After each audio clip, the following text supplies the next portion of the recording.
Como cada martes tenemos la visita en nuestros estudios de el gerente de la UDAI local de ANSES, Diego Llerena, para hablar de un montón de novedades. Diego, buen día y gracias por estar nuevamente en la radio. Buen día, Andrea, que bueno escucharte bien, porque el último martes estabas con un resfrío galopante. Terrible, encima el martes fue el peor día, costó muchísimo, pero bueno, lo logramos y cumplimos semana. Bueno, en tu caso también, este frío que nos venía tratando un poco mal a todos, creo. La verdad que los primeros fríos son duros, sobre todo porque uno no está acostumbrado, no importa si la temperatura es menos 15 o 5, a uno le duele más. Es verdad. Que los segundos fríos. Hasta que nos adaptamos al... Bueno, de hecho, la semana anterior me dio de baja casi a todos los columnistas, te diría. Todos los de la semana los tuve ausentes por el tema del clima. Mérito para mí, que vine enfermo. Que viniste enfermo, y para mí que me quedé acá también. No, vos ni hablar. Yo me tuve que quedar sí o sí. Diego, bueno, muchísimas novedades y como siempre interesantes que tienen que ver con los beneficios de ANSES para la comunidad, en este caso con una de las novedades en particular que tiene que ver con el cobro del medio aguinaldo. Así es, no es una novedad que se pague el medio aguinaldo, sino la novedad y lo que me parece que marca un poco cuál es la voluntad y la intención de ANSES, es que por primera vez el medio aguinaldo se paga de manera conjunta con el haber de junio. Es decir, no solo muchas veces decís, bueno, lo hago conjunto con el haber de julio, pero no, se adelanta y se paga de forma conjunta. ¿Para qué? Para que el jubilado tenga que ir una sola vez al banco y pueda ya retirar la totalidad del dinero. Bien. Hasta el año pasado, el jubilado en junio tenía que ir una vez para cobrar el haber mensual y otra vez para cobrar el medio aguinaldo. Ahora todo lo puede hacer de una sola vez.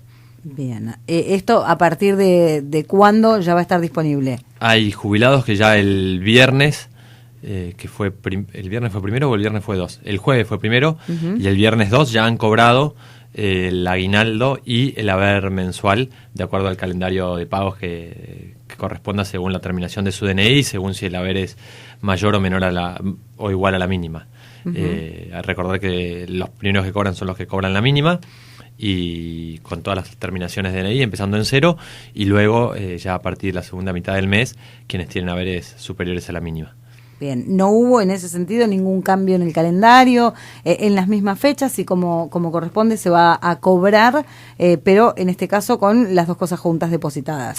Así es, está cobrando, no es que se va a cobrar, sino que se está cobrando, y aquellos que también hubieran aceptado la reparación histórica, cobran también el medio aguinaldo de la reparación histórica, con lo cual es el primer también medio aguinaldo que se paga con reparación histórica, y que todo está funcionando perfectamente, lo que nos da algunos indicios, por un lado que la reparación histórica funciona y la ANSES está haciendo frente al programa, por otro lado aquellos que decían que la ANSES iba a dejar de funcionar o que no se quería hacer pago, hay que recordar que la deuda que dejaron en concepto de juicios futuros o actuales era mayor a la deuda que había con los holdouts, digamos. O sea, la deuda interna que teníamos con nuestros jubilados es mayor en cantidad de millones de dólares que la deuda que teníamos con los acreedores extranjeros. Bien. Y este gobierno lo que hizo fue salir a saldar ambas deudas. De una no me interesa porque yo no tengo ni idea, digamos, pero sí con la de los jubilados, salió a pagarle a todos los jubilados lo que correspondía. Y no lo hizo además solo de manera arbitraria, sino que hizo un programa donde les hace una propuesta y ellos aceptan o no aceptan, o pueden continuar en caso de no estar de acuerdo con el procedimiento anterior. Pero no fue compulsivo ni mucho menos, sino que salió a ofrecerles, mejorarles el haber, utilizando uno de los criterios de la Corte Suprema y utilizando los fondos para eso, digamos, los fondos que tiene el ANSES para eso. Bueno, esto lo venimos hablando ya desde el principio de estos espacios, esto de ir controlando, de ir siguiendo de cerca que los fondos que están destinados a cada uno de los programas sean aplicados en esos programas y que, digamos, se evite por ahí el gasto excesivo o el mal gasto en algunos casos de esos fondos. Exacto, creo que era un doble problema el que había. Por un lado había un montón de utilización de fondos del ANSES para fines no propios de ANSES, ya sea publicitarios y demás, que no tenían que ver. La publicidad se ha bajado en un 30% del gasto de ANSES en publicidad. Un 30% además con la inflación que hay, reconocida, claro, digamos, un 38%, no sé en cuánto cerró el año pasado, la verdad que desconozco, pero bueno, cercano al 40%, por decir un número. Este año hay una inflación estimada del 17%, con lo cual en números macros estamos hablando de una inflación del 60%, y a eso además redujimos un 30%.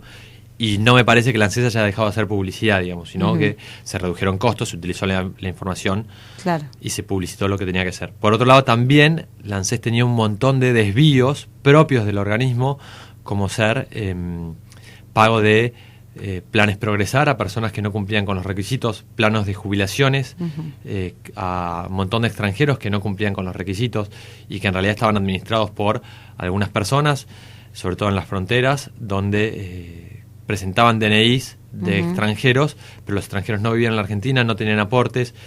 ¿Por qué se daba eso? En muchos casos por las moratorias, porque cuando uno podía comprar los aportes, venía cualquier persona, estaba un mes acá y compraba los aportes de 30 años y después se volvía a su país y tenía el beneficio previsional. Todo eso hacía que la plata de quienes verdaderamente habían aportado no se pueda utilizar para pagar, por ejemplo, el Programa Nacional de Reparación Histórica. Y por eso es que quienes merecían una jubilación mayor a la mínima, cobraban la mínima porque no había plata. O porque había, pero se utilizaba de manera incorrecta. Claro. Diego, no es la única novedad en este caso, porque decías también hay una nueva implementación que tiene que ver con la atención desde ANSES y desde otros organismos. Así es, un poco, como decía inicialmente, con la voluntad de esta directiva ANSES, que es simplificarle la vida a la gente, y por eso se simplificó en una sola ida en junio para cobrar el haber mensual. También buscamos que la gente, las personas, los habitantes de cada ciudad vayan una sola vez a un lugar y puedan hacer todos los trámites que necesiten. Se está abriendo a nivel nacional en distintas localidades, en algún momento va a llegar a Pehuajó. Nosotros, gracias a Dios, tenemos un edificio que lo permite, pero bueno, está haciendo una prueba piloto en este año que va a determinar en 15 lugares que se va a abrir la primera oficina de atención integral. Esto significa que en un solo lugar las personas pueden realizar todos los trámites que requieran, de Ministerio de Trabajo, Ministerio de Desarrollo Social, Registro Nacional de las Personas, RENAPER, y ANSES. Esto significa que yo voy, me caso ante el registro civil, paso acto seguido a la ANSES para registrar ese matrimonio, para cobrar la asignación por matrimonio. Si tengo un hijo, lo anoto a cargo, le saco el DNI y ya lo anoto a nombre mío para cobrar asignación familiar o asignación universal por hijo. Si tengo una pensión no contributiva del Ministerio de Desarrollo Social y ya tengo aportes suficientes y la quiero convertir en PUAM, voy a un lado, la saco, la tramito, o si al revés creía que podía tener una pensión no contributiva y no puedo, pero sí me da para la pensión universal para adulto mayor, me dicen que no, cambio de ventanilla y hago el trámite. La primera se abrió en Jujuy hace un mes con muchísimos beneficios para las personas, y la segunda se abrió ahora la semana pasada en Morón. Bien. Son 15 las que se van a abrir este año, y el año siguiente todavía no está estipulado la cantidad que se va a abrir. Pero bueno, la idea es simplificarle la vida a la gente y que la gente no tenga que perder tiempo en eso, sino en trabajar, en mejorar su calidad de vida, en pasar más tiempo con las familias, en vez de estar yendo y viniendo de un lado para el otro. Bien. Diego, tenemos una consulta. Dice, una persona que tiene una pensión que le dejó el padre, ¿le corresponde la reparación histórica? Pensión que le dejó el padre. Es una consulta difícil, rara. Las pensiones no pasan a los hijos, las pensiones pasan a las cónyuges, o sea, las jubilaciones pasan a los cónyuges. Está bien. Entendible por lo que hablábamos al principio, ¿no? Exacto, pido disculpas. Está bien. Solo en algunas condiciones puede pasar una pensión a un hijo. Que el hijo no haya tenido ingresos durante mucho tiempo y dependa de las personas, que la persona sea discapacitada, entonces pueda tener una pensión, o que sea menor de edad. Bien. Son casos raros porque menor de edad, estamos hablando de una pensión podría ser de un jubilado, digamos, 65 años, tiene que tener un hijo menor de edad, pero no es lo más normal, ¿no? Un jubilado con un hijo menor de edad. Si es una pensión de ANSES, no importa quién la tenga, corresponde la reparación histórica. Hay que ver si está alcanzado o no, si la pensión era con aportes o no. Bien. Podría llegar a ser, por ejemplo, en el caso de una persona en actividad, muera y estaba casado o no está casado y tiene un hijo menor de edad. Se genera la pensión derivada. Eso significa que la persona en actividad cumplía con los requisitos para jubilarse, al morir y estando en actividad se genera el beneficio y ese beneficio va a parar al hijo menor de edad o a la cónyuge. Bien. En caso de tener hijo menor de edad y cónyuge, es compartida. Seguramente, si ese es el caso, va a tener reparación histórica porque tenía aportes, porque Claro. una persona que no llegó a los 65 y se pudo jubilar es porque tenía aportes. No hay moratoria que valga, no hay nada ahí. Con lo cual, y si tenía aportes, está alcanzado por la reparación histórica. La única posibilidad que tenga aportes y que la reparación histórica le corresponda, pero no le signifique un aumento, vendría a ser el caso de un autónomo de categoría más baja o un monotributista, que corresponde la pensión derivada, corresponde la reparación histórica, son pocos los casos que determinan un aumento en el haber inicial. Bien, en estos casos siempre lo importante y lo recomendable es acercarse directamente a la oficina y consultar por cada caso particular, siempre lo reiteramos, pero no está de más, la ley de reparación histórica depende de cada caso en particular, no es algo que se pueda generalizar. Así es, no se puede generalizar, hay que analizar cada caso. A ver, hay patrones generales, pero eso no significa que sean aplicables a tu caso, sobre todo porque cada uno no sabe cuáles fueron las condiciones en las cuales le otorgaron el beneficio previsional, porque es un tecnicismo muy propiamente de la organización, que está escrito y está todo en el expediente de cada una de las personas, pero una persona sabe cuánto cobra y nada más, no sabe cómo se llegó a ese número, y está bien que así sea, digamos. Bien. Entonces es por eso que hay que presentarse en ANSES para mayor tranquilidad. Bien. Hay otra consulta, dice, preguntarle a partir de cuándo una persona que se jubila por la rural, a partir de cuándo es el retroactivo a la fecha de cobro. A ver, me imagino que esa persona es una persona que estuvo trabajando en servicios rurales, digamos, como empleado rural. El servicio rural tiene un régimen más corto, con lo cual se jubila con una edad menor, a los 57 años.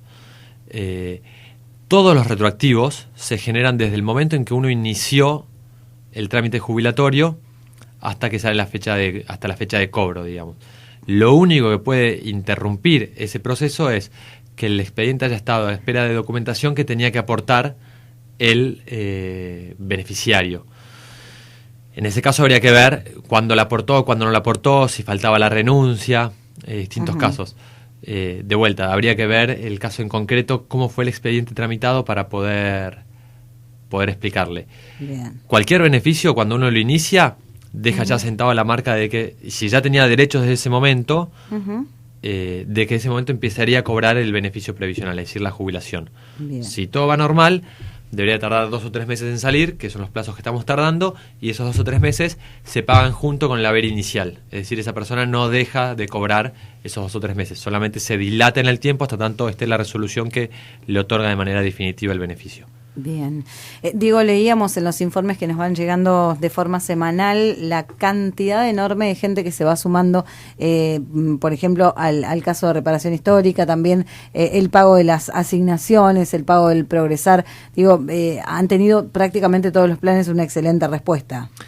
Sí, han tenido, la verdad, que todos los planes una excelente respuesta, sobre todo los nuevos planes, que son las nuevas modificaciones a los planes, que son la inclusión del monotributista en lo que es las asignaciones familiares o asignación universal por hijo.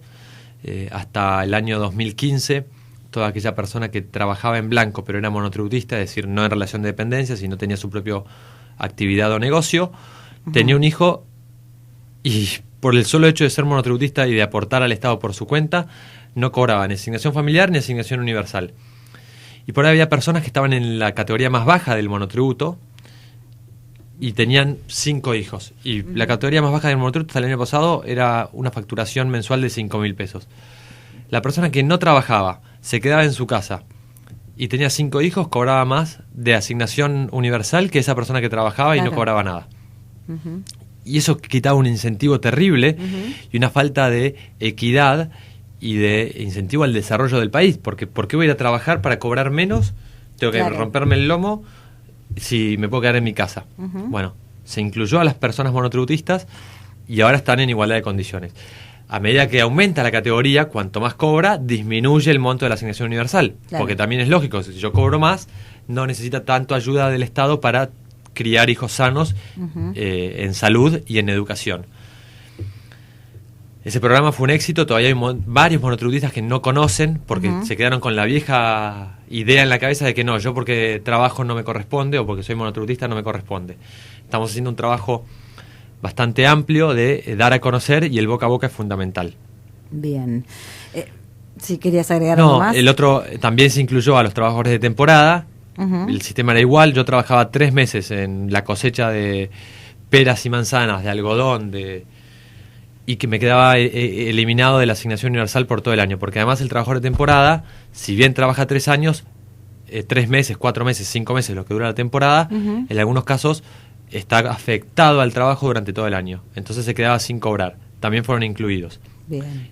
Sobre todo en las poblaciones más del norte de la provincia, del país, hace falta llegar todavía a más personas. Está yendo el Estado, a través del Estado en tu barrio, a las comunidades más chicas, a buscar a aquellas personas que les falta cobrar todavía la asignación por los trabajadores de temporada.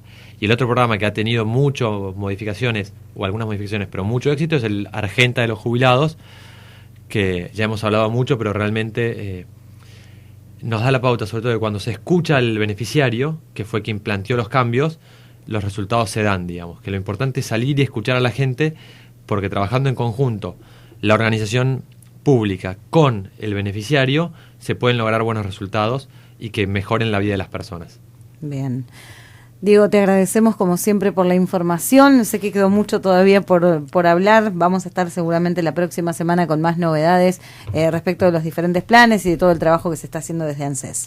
Muchísimas gracias. Déjame solo recordar que en el día de mañana vamos a estar en Monescazón, en el Centro de Jubilados, como todos los primeros miércoles de cada mes, atendiendo a todas las consultas y especialmente atendiendo a reparación histórica, que hay muchos jubilados que todavía no están enterados. Bien.